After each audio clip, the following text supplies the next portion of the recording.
जयंतियों पर अतिथि शिक्षकों का सत्याग्रह, जो कि अब अतिथि शिक्षकों के अस्तित्व की लड़ाई बन चुका है। नमस्कार दोस्तों, 10 सितंबर को अतिथि शिक्षकों का मध्य प्रदेश में एक बहुत बड़ा आंदोलन हुआ, जिसकी चर्चा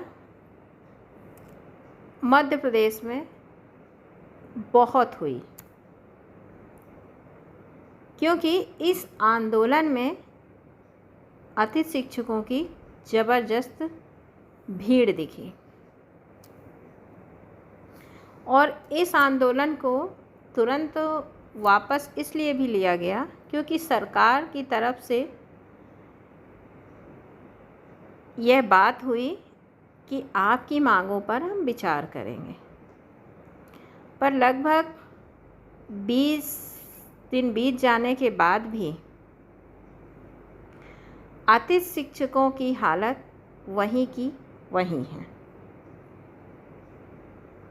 अभी भी स्कूलों में अतिथि शिक्षक रखे जा रहे हैं और कुछ की तो 1 महीना पहले से चॉइस फिलिंग हो चुकी है, अभी तक उनकी जॉइनिंग भी नहीं हुई है। अब कल गांधी जयंती पर अतिथि शिक्षक फिर एक आंदोलन की तैयारी में हैं।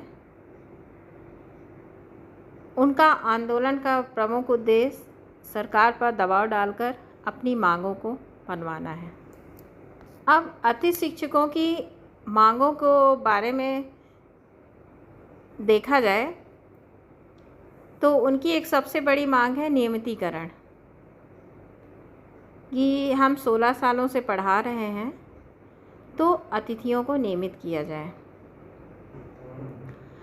अब मेरा एक सवाल ये भी है कि अतिथि शिक्षकों के आंदोलन के बाद से ही सरकार के अलग अलग जवाब आ रहे हैं, जो अप्रत्यक्ष रूप से यही बोल रहे हैं कि अतिथियों का नियमितीकरण संभव नहीं है, जिसमें एक कोर्ट का आदेश वायरल किया गया, ये सरकार द्वारा ही वायरल किया गया ताकि अतिथि शिक्षक जान जाएं कि उनका नियमितीकरण संभव नहीं है।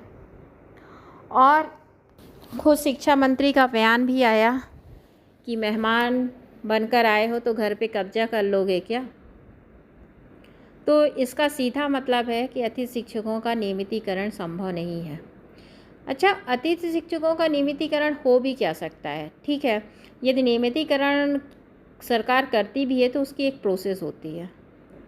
पहले उसके लिए कोई कानून लाया जाएगा, जिसको विधानसभा में लिया जाएगा, फिर वहाँ से पारित किया जाएगा, फिर उसको आगे भेजा जाएगा और सरकार जिस रफ्तार से काम कर रही है उसका सीधा मतलब है कि यह अगले चुनाव तक चला जाएगा। अब यदि इतना लंबा समय हो जाएगा तो उसमें सबसे ज़्यादा नुकसान किसको होगा? जो 2 परीक्षा पास अतिथि शिक्षक बैठे हुए हैं। अब शिक्षा मंत्री खुद ये बोल रहे हैं कि अतिथि शिक्षकों की भर्ती, रेगुलर भर्ती के लिए हमने नियम बनाया है और सीधी भर्ती में उनको 25% पद दिए हैं।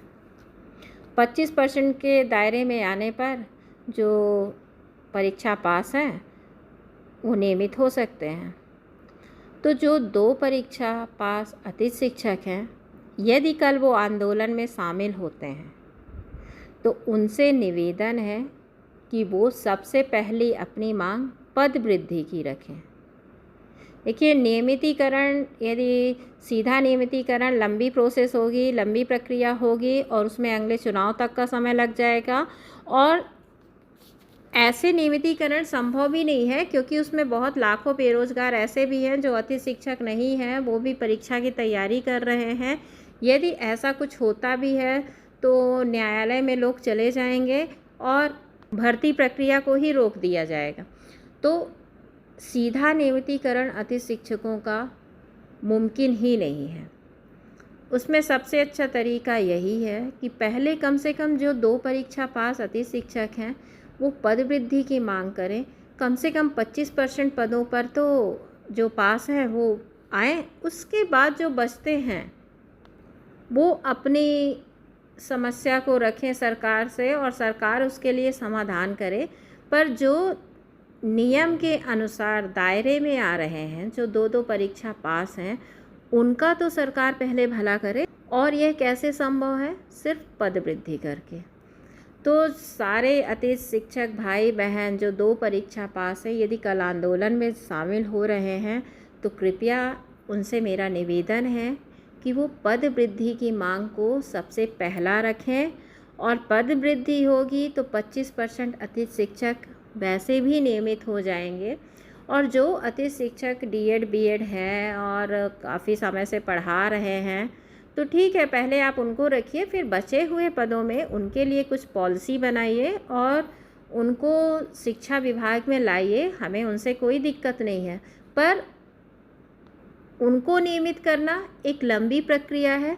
पर जो 2 परीक्षा पास अतिथि शिक्षक है, उनको नियमित करना बहुत छोटी प्रक्रिया है, जिसमें सिर्फ पद वृद्धि करना है सरकार को। और जो 2 परीक्षा पास अतिथि शिक्षक हैं, कम से कम वो तो नियमित हो ही सकते हैं। धन्यवाद।